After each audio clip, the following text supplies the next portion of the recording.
We are with Claire Pitak of the Violet Bakery, and today we're talking about her new book, The Violet Bakery Cookbook. Thank you so much for being here. Thank you for having me. So first of all, tell me a little bit about this cookbook and a little bit about your bakery.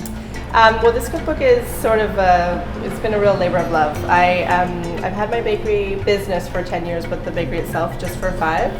And it's kind of the book I just really always wanted to write. And it's all the recipes that we serve every day from the bakery, and then a few extras. So speaking of home baking recipes, we are making blondies today, but we're making some extra special kind of blondies. Tell me about what we're gonna do here. This is probably our most popular item at the bakery.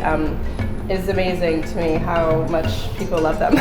I mean, they're good, they're really good. Yeah. But there's something about the sticky chewiness of them. I think people love caramel, butterscotch, and they're just, they're super delicious. Wonderful. Will you show us the secrets to your blondies? I'd be happy to. All right. Okay, so the first thing is we're gonna get our eggs and sugar mixed together. Easy. Super easy. So this is light brown sugar, but it is 1 3/4 cup of brown sugar. Easy. Butter, plus 2 tablespoons, plus 1 tablespoon. So just kind of, cut it up a little bit so it melts better. So it melts simply. Yeah. And then we'll throw it on the back.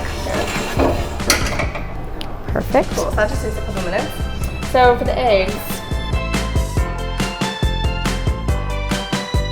all brown sugar here. Does that help with the texture? it's the flavor, really. Yeah, it's giving it that butterscotchy flavor. Yeah. The molasses that's still in the sugar, sugar's actually got a lot of nutrients in it, believe it or not. But we take it all out when we make when we refine it into white sugar. So at the bakery, I love to work with a lot of less refined sugars. So this is a healthy blondie recipe. This is a diet treat. Oh yeah.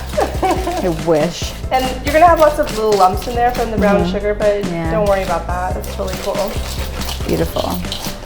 So our butter's almost melted. Just give that a little swirl. While that's going, we can take our flour. We've got 1 2/3 cup. Perfect. It's 1 1/4 teaspoon of salt. Yeah, I like to use, you guys have kosher salt here, which is a great texture. In England, we use fine sea salt. Something like that's great. And then how much baking powder? And then the same amount again, so 1 1/4 teaspoon. And having a little bit of salt in there, I guess, is also important. Yeah, so it really balances the flavor. It's like you're not too sweet.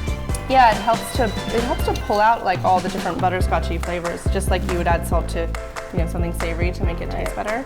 Same with salt. I think everybody loves like salted caramel, salted stuff now, but all baking benefits from a little bit of salt. A little bit. Then you can just use your spoon or a whisk or whatever and just kind of mix that in like that. And we'll put that aside and we'll add our melted butter. And then it's gonna taste delicious. So we just whisk that in there. Thank you. Just gonna mix that all together. Kind of emulsify it. As otherwise. And so just dump it all at once. There's no like. It's literally like one of the easiest recipes. Yeah. It's one of the easiest recipes and it's just lovely. And so then once we have all this, we have one last. Yeah, we want to add a little vanilla. This is a ½ teaspoon, FYI. So really just the lid, so we'd do 1 1/2. And again, vanilla extract, you're not like scraping a vanilla bean pod. I mean, you could. You could, it'd be delicious, but they're expensive and they're, I think what's great is to use them for things where it will make a big difference. Really stands out. Yeah, totally. So here, vanilla extract works for us. It works really well. It's kind of old-fashioned, It's just like that's what you want. Okay, so now we're gonna put our chocolate pieces in. This is a good part. I love this. Just doing it like... This is perfect, actually. The size that these are breaking into is really good. So a really good quality milk chocolate. Thank you. So let's get our baking dish. Okay. And this is buttered and lined with paper. We're gonna pour this into the dish. Will you just lift that up? Yeah. Perfect. I can contribute something. You don't have to worry too much about, covering every corner of the dish with your paper, but it helps. It's just less cleaning up later, and this gets pretty sticky. Right, so this is just to make your life easier. That's right. And the chocolate, just try to evenly kind of mix it around a little bit. You know, think you might start a fight in the family. Right. Let me get it. Okay, great. So once we have our blondies kind of ready to go, we Yeah. also have these caramel shards. Yes. Explain what this is, because it looks too pretty to eat. We're about to destroy this as well. So I made this before just because it takes a little while to firm up. But basically, it's super simple. It's just like a half a cup of sugar and a little tablespoon of water in a pot on the stove. Take it to almost as dark as you want, because it will continue to go once you pour it out. This is a caramel preference thing. Yeah, I like it really dark. I mean, I like it almost burnt.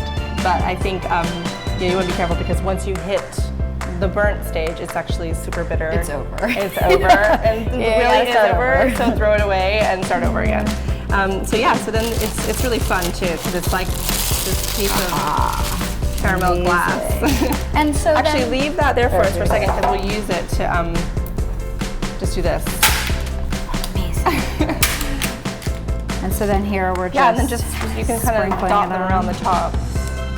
And how big? I mean, some of these are obviously larger pieces than others. Which Does is it nice. matter? No, not at all. I think it's cool to have this sort of different nuance, and then when you bite into it, you get some pieces that are really chocolatey, some that are really caramelly.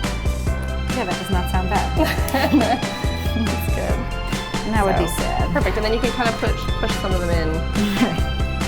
And you can do a better job than I do. No, this is perfect.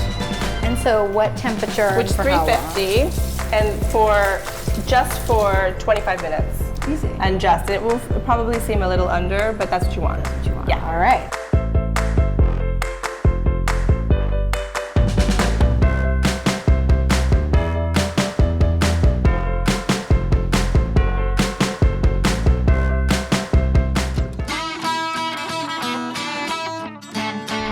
All right.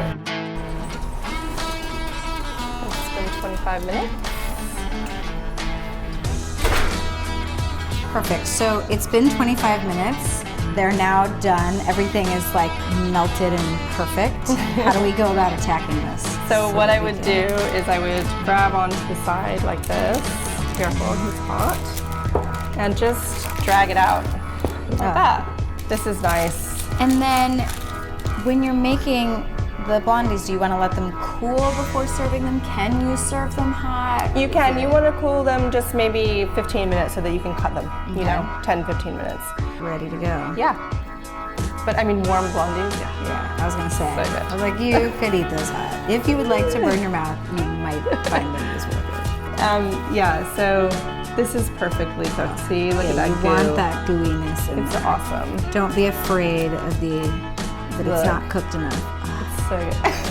I'm like, Can we have one? that looks amazing. Are we going to try it? Yeah, why not? I think we should. I mean, who makes the rules here? You. I'm making the rules. Yeah. Well, thank you so much, Claire, for teaching us how to make these amazing blondies. And obviously, Anytime. if you want more recipes like this, which I can't imagine you wouldn't after looking at that, you can pick up the book. It's out now. It is the Violet Bakery Cookbook. Thank you so much. Thank to say you. like cheers I on know, our little cheers. blondies. Oh, amazing. Thank you. Thank you.